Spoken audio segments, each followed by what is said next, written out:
ነሐሴ 13 2015 ዓ.ም መቀሌ። የአሸንዳ በዓል ዋዜማ በመሆኑ የከተማዋ መንገዶች በሰዎች ተጨናንቀዋል። ምሽቱ እየገፋ ሲሄድ ያሬድ ገብረስላሴና አንገሶም ኃይለማርያም የተባሉ ሁለት ወጣቶች ሰሌዳ በሌለው መኪናቸው የከተማዋን መንገዶች እያቆራረጡ ይጓዛሉ። የዋዜማው ምሽት የፈጠረውን ልዩ ደስታ እያጣጣሙ በመቀሌ ማዕከላዊ ጎዳናዎች ላይ እየተዘዋወሩ ነው። መኪናዋ አዲ ሃውሲ ሰፈር ስትደርስ አካባቢው በሰዎች ግርግር፣ በመኪና መብራቶችና በከፊል ጨለማ ተውጧል። የመንገዱ ዳርቻዎች ለበዓል በወጡ የተለያዩ እግረኞች ተጨናንቀዋል። ያሬድና አንገሶም በተለመደው ሁኔታ መኪናቸውን እየነዱ ሳለ ማንም ያላሰበውና ያልጠበቀው ድንገተኛ ክስተት ተፈጠረ። በግርግሩ መሃል አንዲት ወጣት ድንገት ከመኪናው ፊት ለፊት ብቅ አለች። ሁሉም ነገር የተፈጠረው በቅጽበት ነበር። የፍሬን ጩኸት ከሰዎች የድንጋጤ ድምፅ ጋር ተቀላቀለ። ነገር ግን ርቀቱ በጣም አጭር ስለነበር መኪናውን ማቆም አልተቻለም። ወጣቷ ከመኪናው ጋር በኃይል ተጋጭታ መሬት ላይ ወደቀች። ያ የደስታ ምሽት በአንዴ ወደ ፍጹም ትርምስ ተቀየረ። በመኪናው ውስጥ የነበሩት ወጣቶች በድንጋጤ ተዋጡ። በወቅቱ ለነበሩት ሰዎችም ሆነ ሁኔታውን ላየው ማንኛውም ግለሰብ ይህ ክስተት በጨለማና በግርግር መሃል የተፈጠረ እጅግ አሳዛኝ የትራፊክ አደጋ እንጂ ሌላ ምንም አልነበረም። እውነታው በእርግጥም እነሱ እንደሚሉት ድንገተኛ የትራፊክ አደጋ ነበር ወይስ ሌላ አሰቃቂ ሚስጥር ከጀርባው ደብቋል? ይህንን ለማወቅ ያንን ምሽት ከሌላ አቅጣጫ መመልከት ግድ ይለናል። ዘውዱ ሀፍቱ የ32 ዓመት ወጣት ናት። ድሃ ከሚባል ቤተሰብ የተገኘች፣ እናቷ መጠጥ እየሸጡ ያሳደጓት፣ እሷም ጠንክራ በመማር የቤተሰቧ የጀርባ አጥንትና አስተዳዳሪ ለመሆን የበቃች ጠንካራ ሴት ናት። በሰዎች ዘንድ እጅግ ተወዳጅ የሆነችው ዘውዱ የትግራይ ሴቶች የነፃነትና የደስታ መገለጫ የሆነውን የአሸንዳን በዓልና የጓደኛዋን ልደት ለማክበር ፀጉሯን ተሰርታና ተውባ ከቤት ወጣች።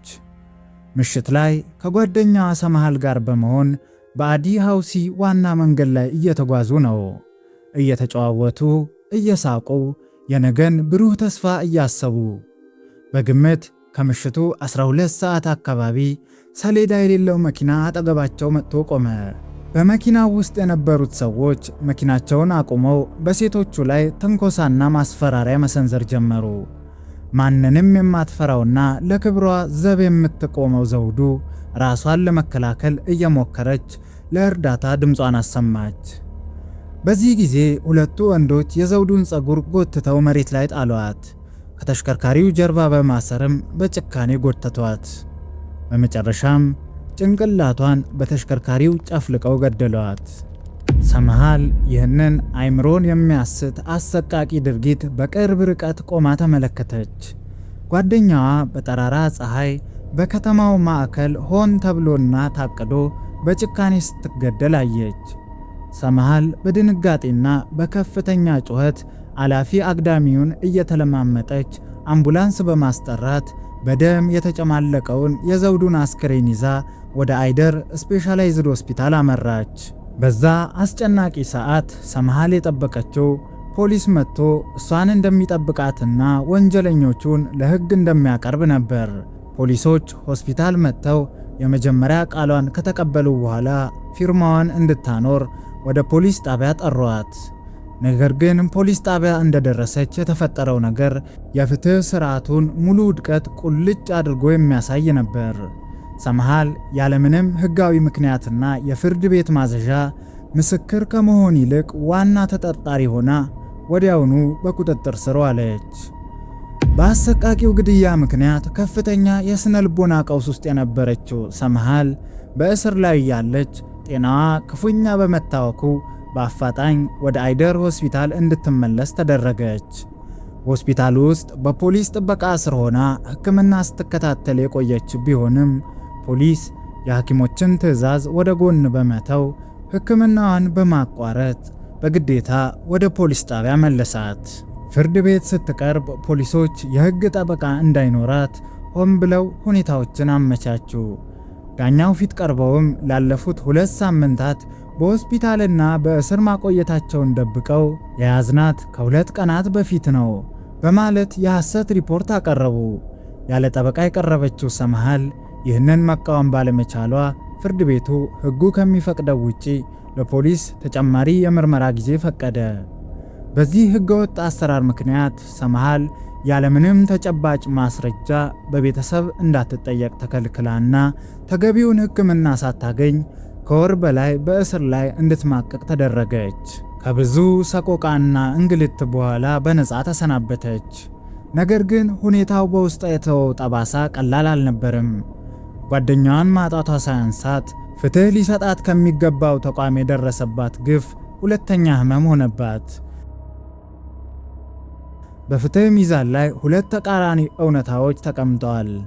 የተከሳሾቹ ድንገተኛ የመኪና አደጋ ነው የሚል መከራከሪያና የሰምሃል ጭካኔ የተሞላበት ሆን ተብሎ የተፈጸመ ግድያ ነው የሚል የአይን ምስክርነት። የትኛው ነው እውነት? አደጋ ወይስ ሆን ተብሎ የተፈጸመ ግድያ? መርማሪዎች ጉዳዩን በጥልቀት ማየትና ማስረጃዎችን ማሰባሰብ ሲጀምሩ የተከሳሾቹ የውሸት ትረካ ልክ እንደ ጠዋት ጤዛ መትነን ጀመረ። ወንጀሉ በተፈጸመበት በአዲ ሃውሲ ዋና መንገድ ላይ በወቅቱ የነበሩ ሌሎች የአይን እማኞች ቃላቸውን መስጠት ጀመሩ። የሰጡትም ቃል ከሰምሃል ምስክርነት ጋር አንድ አይነት ሆነ። ታርጋ የሌለው መኪና በድንገት የመጣ ሳይሆን ሆን ብሎ ቆሞ እንደነበር፣ ግርግር ፈጥሮ ወጣቷ በመኪናው እየተጎተተች በአሰቃቂ ሁኔታ መገደሏን ምስክሮቹ አረጋገጡ። ሆኖም ይህ የሰው ምስክርነት ብቻውን በቂ አልነበረም። ወንጀሉ አስቀድሞ የታቀደ መሆኑን በማያሻማ ሁኔታ የሚያረጋግጥ ጠንካራ ሳይንሳዊ ማስረጃ ያስፈልግ ነበር። እዚህ ላይ ነው እንግዲህ ሚስጥሩን ሁሉ ገሃድ ያወጣው ያ ወሳኝ ዲጂታል ማስረጃ ብቅ የሚለው። መርማሪዎች የዘውዱን ስልክ የቴሌኮም እንቅስቃሴ መከታተል ሲጀምሩ አይምሮን የሚያናጋ እውነት ላይ ደረሱ። ዘውዱ ስልኳን እስከ ሞተችበት ነሐሴ 13 ምሽት ድረስ ትጠቀምበት ነበር። ነገር ግን ከግድያው በኋላ ስልኩ የት እንደሄደ አልታወቀም። ስልኩን በተመለከተ ወደ አዲስ አበባ ተልኮ በተደረገ ጥልቅ የዲጂታል ፎረንሲክ ምርመራ እጅግ አስደንጋጭ መረጃ ተገኘ። የስልኩ የደህንነት ኮድ እንደተሰበረ፣ የዘውዱ የመጀመሪያው ሲም ካርድ እንደወጣና ከግድያው በኋላ በአዲስ ሲም ካርድ መተካቱ ተረጋገጠ። ከዚህም በላይ ያ አዲስ ሲም ካርድ የገባበት የዘውዱ ስልክ ቀጥታ በኒያሬድና አንገሶም እጅ ላይ እንደነበር ተረጋገጠ። ይህ ማለት ድርጊቱ ተራ የትራፊክ አደጋ ሳይሆን ሟችን ከገደሉ በኋላ ንብረቷን የወሰዱበት እጅግ የታሰበበትና የተቀነባበረ ወንጀል ነው። ማስረጃዎቹ ሁሉ ወደ እነርሱ ሲጠቁሙ ተከሳሾቹ ከእስር ለማምለጥ የያዙት የማስተባበል ስልት ሙሉ በሙሉ ከሸፈ። የፍርድ ቤቱ ሂደትም ለ2 ዓመታት ያህል ተጓተተ። በመጨረሻም ጥፋተኛ መሆናቸው ሲረጋገጥና የቅጣት ውሳኔ ሊተላለፍባቸው ሲል ሌላ አዲስ የማጭበርበር ስልት ይዘው ብቅ አሉ። ፍርድ ቤቱ የቅጣት ማቅለያ ካላቸው እንዲያቀርቡ በጠየቃቸው ጊዜ የሞት አፋፍ ላይ የደረሱ ምስኪን ታካሚዎች መስለው በመታየት የፍትህ ስርዓቱን ለማታለል ሞከሩ።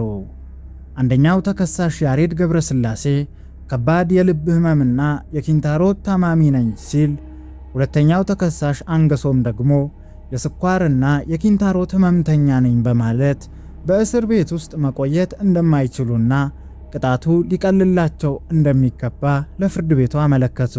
ይህ መከራከሪያ ፍርድ ቤቱን ለማሳሳት የተወረወረ የመጨረሻው የውድቀት ካርድ ነበር። ዳኞቹ የህመማቸውን እውነተኛነት እንዲያረጋግጡ የአይደር ስፔሻላይዝድ ሆስፒታል ሐኪሞችን አዘዙ። ሐኪሞቹም በተከሳሾቹ ላይ ጥልቅ የሕክምና ምርመራ ካደረጉ በኋላ ውጤቱን ይዘው ፍርድ ቤት ቀረቡ። የሐኪሞቹ ምላሽ አጭር፣ ግልጽና የማያሻማ ነበር። ተከሳሾቹ ምንም አይነት የልብ የስኳርም ሆነ የኪንታሮት ህመም እንደሌለባቸውና ሙሉ ጤነኛ መሆናቸውን አረጋገጡ። የውሸት ማቅለያቸው ሙሉ በሙሉ ውድቅ ተደረገ። ሐምሌ 4 2016 ዓ.ም የዘውዱ ሀፍቱ ቤተሰቦች ለ2 ዓመታት በጉጉት የጠበቁት የፍርድ ቀን ደረሰ። የመቀሌ ከተማ መካከለኛ ፍርድ ቤት የቀረቡትን የሰውና የዲጂታል ማስረጃዎች እንዲሁም የተከሳሾቹን የውሸት የሕክምና ሰነድ ከመረመረ በኋላ የመጨረሻውን ብይን ሰጠ። ሁለቱም ተከሳሾች ያሬድ ገብረስላሴና አንገሶም ኃይለማርያም በዕድሜ ልክ ጽኑ እስራት እንዲቀጡ ተወሰነ። ይህ ውሳኔ ለዘውዱ ቤተሰቦች ሙሉ በሙሉ እፎይታን የሚሰጥ አልነበረም። ታናሽ እህቷ ብርቱካን በወቅቱ እንደገለጸችው ዘውዱ ላይ የደረሰው የጭካኔ ግድያ የሞት ፍርድ ያሰጣል ብለው ያምኑ ነበር። ሆኖም ምንም እንኳ የጠበቁትን ያህል ባይሆንም የዕድሜ ልክ እስራቱ ለተሰበረው ልባቸው የማስታገሻ እረፍት ሰጥቷቸው ነበር። ቢያንስ ገዳዮቹ ከህብረተሰቡ ተነጥለው ወንጀላቸውን እያሰቡ ዋጋቸውን እያገኙ ነው ብለው ራሳቸውን አሳመኑ። ነገር ግን ይህ እፎይታቸው እንደ ጠዋት ጤዛ በቅጽበት የሚተንና ማንም ያላሰበው አይምሮን የሚያናጋ ክስተት ከፊታቸው እንደተደቀነ አላወቁም ነበር። ነገሮች በድንገት ተገለባብጠው ተከሳሾቹ ይግባኝ በመጠየቅ ጉዳያቸውን እስከ ጠቅላይ ፍርድ ቤት ሰበር ሰሚ ችሎት ድረስ ወሰዱት። ሰበር ሰሚ ችሎቱ ጉዳዩን እንደገና መርምሮ ወሳኝ የተባለውን የዲጂታል ማስረጃ ይኸውም የዘውዱን ስልክና የሲም ካርድ ዳታ ከፌዴራል መስሪያ ቤት ኦሪጂናሉ ቀርቦ እንዲጣራና ባለሙያ ማብራሪያ እንዲሰጥበት ትዕዛዝ አስተላለፈ። ይህ ትዕዛዝ ሲሰጥ የትግራይ ፖሊስ ኮሚሽን ማስረጃውን ለችሎቱ ማቅረብ ነበረበት። ነገር ግን በሚያሳዝን ሁኔታ የዲጂታል ማስረጃው ከመዝገብ ቤት ጠፍቷል የሚል ዜና መሰማት ጀመረ። በመቀጠልም ከአዲስ አበባ የፌዴራል ባለሙያዎች መጥተው ማስረጃውን ማስረዳት አይችሉም የሚል ሰበብ ቀረበ። ወንጀለኞቹን ከድርጊቱ ጋር በቀጥታ ያገናኘውና ወደ ወህኒ ያወረዳቸው ቁልፍ ማስረጃ በአንድ ጀንበር ድምጥማጡ ጠፋ ተብሎ ተደመደመ። ከጥቂት ቀናት በኋላ ፍርድ ቤቱ ዳግም ተሰየመ። ዳኞች በቂ ማስረጃ ስላልቀረበባቸው ተከሳሾች ነፃ ናቸው የሚል ማንም ያላሰበውን ብይን አስተላለፉ። ዘውዱን በጠራራ ፀሐይ በመኪና ጎትተው የገደሉት እነ ያሬድና አንገሶም በነፃ ተሰናበቱ። ያ ሁሉ ግፍ ተፈጽሞ ያ ሁሉ የአይን ምስክር ቀርቦ ገዳዮቹ ልክ እንደ ንጹህ ሰው ከእስር ቤት ወጥተው ወደ ቤታቸው በነፃነት ሄዱ። ለዘውዱ ቤተሰቦች ይህ ዜና ከእህታቸው ሞት የከፋ ልብን በሐዘን ጦር የሚወጋ ነበር። የሟቿ ታናሽ እህት የሆነችው ብርቱካን ሀፍቱ በእንባ እየታጠበች ሁለተኛ ሞት ነው የሆነብን፣ አዲስ ሐዘን ነው የደረሰብን በማለት መሪር ሰቆቃዋን ገልጻለች። አባቷ ተስፋ የነበረችውን ደግና አሳቢ ልጁን በጭካኔ ተነጥቆ አሁን ደግሞ ገዳዮቿ በነፃ ሲለቀቁ ማየትን መሸከም አልቻለም። የፍትህ እጦቱና የልጁ ሐዘን ውስጡን በልቶት እሱም በቁጭትና በሐዘን ተሰብሮ ብዙም ሳይቆይ ሕይወቱ አለፈ። የዘውዱ ሀፍቱ ታሪክ አሳዛኝና ልብ ሰባሪ በሆነ ሁኔታ ተቋጨ። የዚያች ተወዳጅና ንጹሕ ሴት ደም ዛሬም በአዲ ሐውሲ ጎዳና ላይ ይጮኻል።